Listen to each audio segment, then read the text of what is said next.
What is good, friends, and welcome back. Yes, we have Darkwing awakened already. No, it's not mine officer, it's somebody from G27, and we will talk about this exclusive officer for Air Force fighter plane that just got released from the exclusive launch.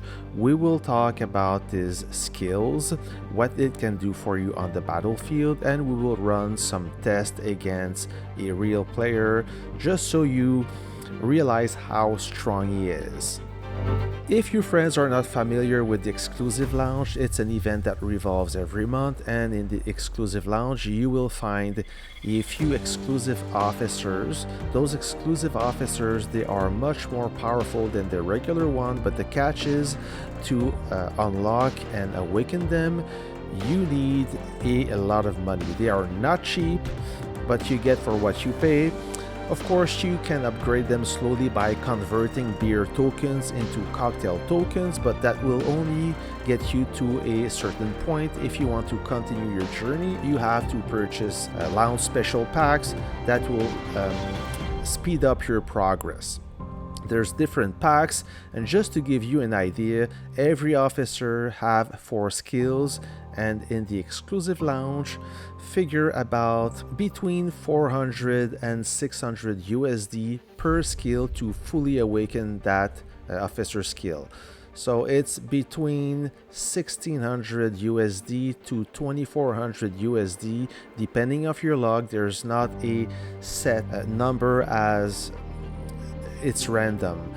One token doesn't give you 1 statues. Every 10 tokens will guarantee you a statue. Sometimes you get more, sometimes you get less.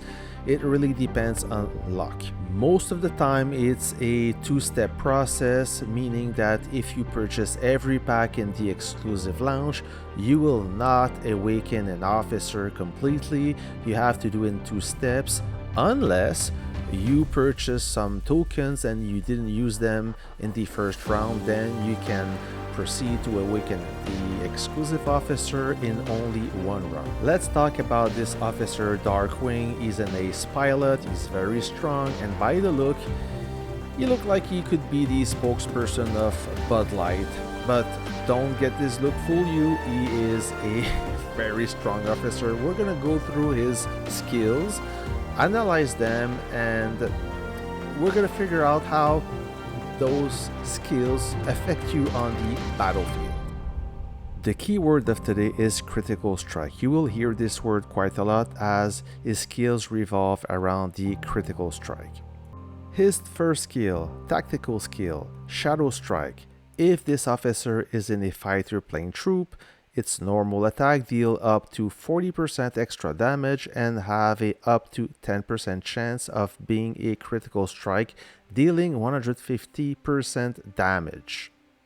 The normal attack at 50% is quite high, however, the critical strike chance at 10% is low, but more on this later. The first passive skill, Lightning Interception, increases the intercept of this officer's fighter planes by up to 50%. This is quite high, it's the highest I've seen so far.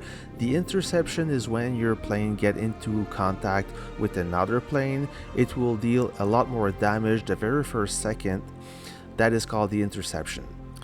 His second passive skill, Overwhelming Firepower, increases the firepower of this officer's troop by up to 20% and its damage up to 10%. This is standard here, nothing special. You can see this from other officers.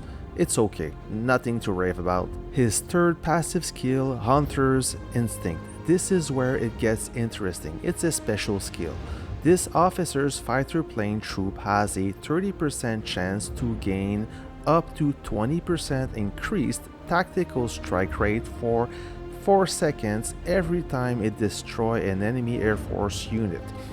So your base critical strike is 10%.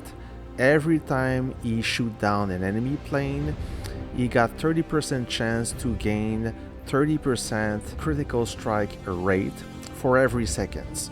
His awaken skill, Rage Against the Machine, Whenever it lands a critical strike, this officer's fighter plane troop has a 30% chance to enter berserk mode for 4 seconds, increasing the critical strike rate of its normal attack by 10% and critical strike damage by 50%. Which means when you fully awaken this officer, not only he gets a critical strike or a chance to hit a critical strike every time he shoots down a plane, but every time he hits a critical strike, during those 4 seconds, he got a 30% chance to increase that critical strike rate up to 40%. And that critical strike is not at 150%, is now at 200%. So that critical strike probability, it stacks, all right? So that makes him crazy strong. And you're gonna see in the real live testing how strong he is. Now friends, before we go ahead with this testing, keep in mind that me and Neo were far from having the same buffs. He's more powerful, he have more tech and everything. This is just to give you an idea of how this officer will affect your troop. So for that test, my fighter is at 155,000 power, all gold plus parts, 74 classic wrenches, and I'm at 98% all across the board.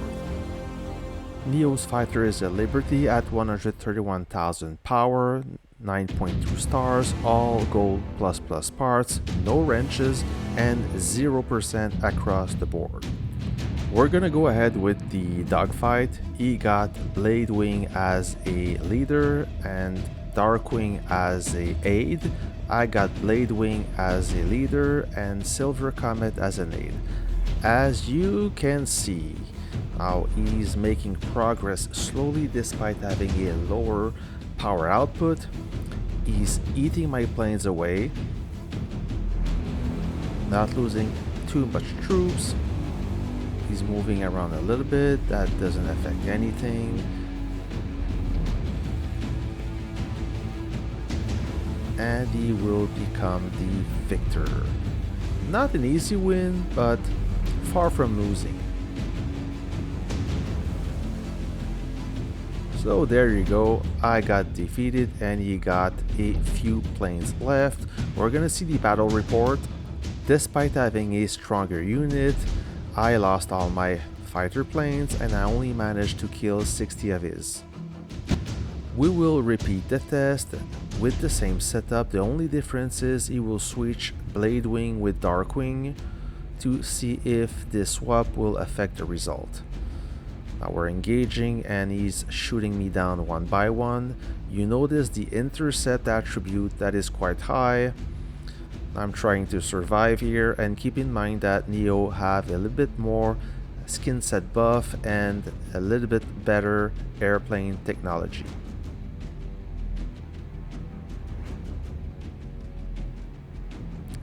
I am almost dead.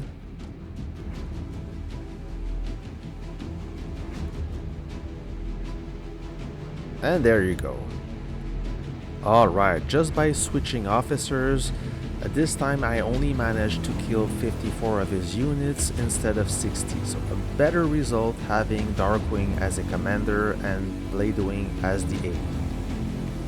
We will repeat the test with the same officer, only this time Neo will max his fighter plane. He will raise the bar by having 98% all across the board and 100 wrenches. Of course, he will destroy me. How bad? Let's find out. Alright, so let's give this a try and find out how bad I will get shoot down. Ooh. So right off the bat, I can tell that I will not survive. Ooh. For a long time. Oh man, that is savage. Ooh. Yep, that didn't last long, so let's have a look at the battle report. This time I only managed to shoot down 30 of his reserves versus 102. Yeah, quite a difference, eh? Just by having almost the same, well, a little bit better plane than me. However, the difference is huge. So there you have it, friends. You saw the test, how strong he is. Now the question y'all asking is he worth it? Well, that's entirely up to you. In my opinion, he is worth it. I plan to awaken him, maybe not as fast as possible. I will start with a few skills that I find useful. Forget about the tactical skill. It is not a good skill to start with, as you cannot skill train the tactical skill. Look at his passive skill. I'm sure that you will find one useful for you. And by the way, everything Air Force or upgrading Air Force is quite difficult. You need more resources, more everything. It's a longer process than the ground force. So having a strong officer may be the shortcut you're looking for to gain the edge on your enemy. That's all for today. I hope that you find this video useful. If you did, please give me a thumbs up. I would appreciate it. That will help other commanders to find my videos. Until then, friends, I'm gonna wish you a good week. Take care, and I'll catch you in the next video. See ya.